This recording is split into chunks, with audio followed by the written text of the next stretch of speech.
नमस्कार, times of Swaraj में आप सबों का स्वागत है। मैं हूं संतोष सिंह और हम टाइम्स ऑफ स्वराज में बात कर रहे हैं राहुल के मणिपुर यात्रा की। जी हां, राहुल मणिपुर पहुंच चुके हैं, लेकिन जिस कैंप में वो जाना चाहते थे, सुरक्षा का हवाला देकर उन्हें जाने से रोक दिया गया।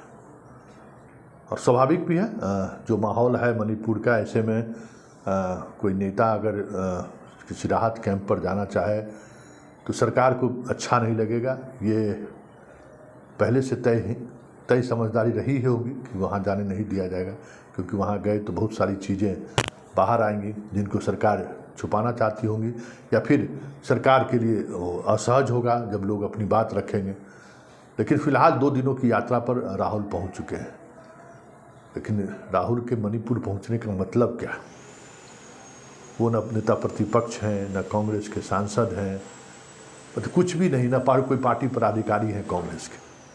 फिर भी वो मणिपुर पहुंच रहे हैं और आम लोगों से मिल रहे हैं, छात्रों से मिल रहे हैं, वहाँ के सिविल सोसाइटी के लोगों से मिल रहे हैं।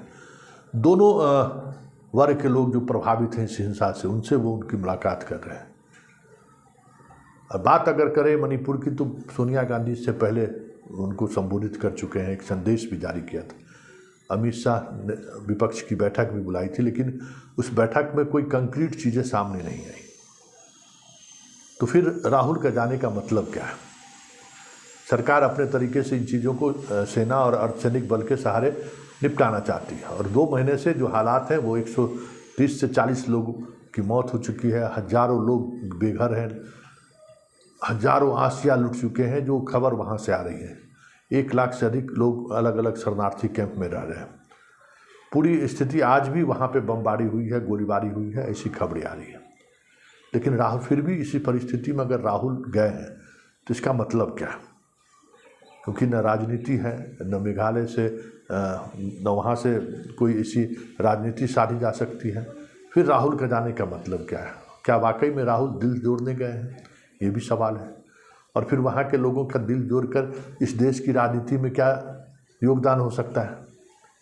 लेकिन इन सब से इतर जो बड़ी बात है कि जिस तरीके से मणिपुर के लोगों को छोड़ दिया गया है, बार बार वहाँ के खिलाड़ी, पूर्व सैनिक अधिकारी द्वारा आह्वान करने के बावजूद भी कि ये लेबनान वाली स्थिति बनती जा रही है, लेबनान वाली स्थिति बन चुकी है, हर जगह क्वैश की स्थिति है, एक दूसरे के लोग मार रहे हैं, लूट रहे हैं, प्लीज़ हमें बचाइए, हम भी इस देश के नागरिक। ऐसे में अगर कोई नेता वहाँ पे जाता है तो उसका मतलब है कि एक तो कनेक्ट, कि हम वहाँ पहुँच रहे हैं, उन लोगों से बात कर रहे हैं, उनके दिल का जो मरहम है, दिल में जो चोट है, कम से कम ये तो उसे लगेगा कि इस देश का कोई पॉलिटिशियन उनके इस दुख दर्द में मिलने के लिए आया, जो मलहम का काम करता है इस तरह की परिस्थिति में। क्योंकि ये कोई राजनीतिक रैली तो है नहीं, या ना कोई राजनीतिक छिटाकशी वाली बात है, ये 2 दिलों की मिलने वाली बात है। और राहुल जिस अंदाज में 2 दिलों से की बात, अक्सर वो कहते हुए हैं कि नफ़रत नहीं, प्यार से लोगों को साथ जोड़िए। तो ये प्यार बांटने जो वो गए हैं, उसका कितना असर होगा कहना मुश्किल है। लेकिन राष्ट्रीय फलक पर उन्होंने एक बार फिर से ये साबित करने में कामयाब रहे कि मोदी जिन चीज़ों को नज़रअंदाज करते हैं, या मोदी जिन विषयों को पॉलिटिकली चश्मे से ही देखने की कोशिश करते हैं, राहुल उससे इतर मानवीय चेहरे या मानवीय चश्मे से देखता रहा है। मणिपुर जाने का मतलब उनका वही है कि हम मानवीय चश्मे के सहारे उन लोगों तक पहुंच रहे हैं। ये बड़ी बात है, और यही बात राहुल की लोकप्रियता को जो लगातार बढ़ रही है उसकी वजह है।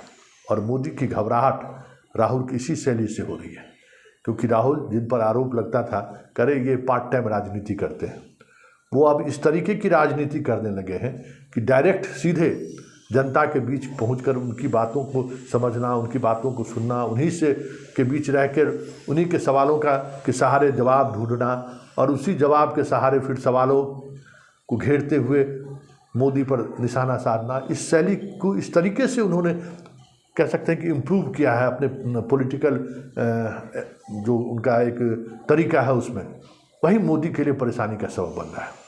अब देखिए जिस तरीके से वो वहाँ पहुँचे हैं, 2 दिनों तक रहेंगे, राष्ट्रीय मीडिया भले ही उसको तवज्जो न दे, सोशल मीडिया में ये चीज़ें आएंगी और अलग अंदाज में आएंगी। और राहुल आजकल जिस तरीके से फ़ोटो के माध्यम से संदेश देना चाहते हैं या वीडियो के माध्यम से जो संदेश दे रहे हैं वो वाकई में काफ़ी मारक संदेश हो रहा है। और ऐसे में मणिपुर जहाँ पूरी तरह से जल चुका है, वहाँ से कुछ ऐसी वीडियो आनी शुरू होगी तो प्रधानमंत्री मोदी के लिए और भी मुश्किलें बढ़ जाए तो कोई बड़ी बात नहीं होगी। क्योंकि मणिपुर को लेकर 2 महीने से प्रधानमंत्री की चुप्पी ये जता रही है कि प्रधानमंत्री इस देश के प्रधानमंत्री जरूर हैं, जो वहाँ के लोग, जो वहाँ की आबादी है 30 लाख से लेकर 50 लाख के बीच की जो आबादी है, उनके दिल में उनके प्रति जो भाव पैदा होना चाहिए था, एक संदेश भी उन्होंने नहीं दिया। इसका दुख वहाँ के लोगों का है। और यही वजह है कि जिस दिन मन की बात हो रही थी उस दिन लोग सड़क पर उतर आए थे। किस मन की बात कर रहे हैं? मन की बात में भी अगर इस बात की चर्चा अगर उन्होंने की होती तो हमें लगता है कि मणिपुर के लोगों का जो जख्म है वो सहलाने का काम करता, वो जख्म थोड़ा जो हरा है वो भरने का काम करता। देखिए यही सियासत है। लेकिन सियासत में जिस तरीके से राहुल आगे बढ़ रहे हैं अपने अंदाज में, चुनावी राजनीति से इतर भी मानवीयता को लेकर जिस तरीके से आगे बढ़ रहे हैं, 2024 में मोदी के लिए ये बड़ी समस्या खड़ी कर दे राहुल तो कोई बड़ी बात नहीं होगी।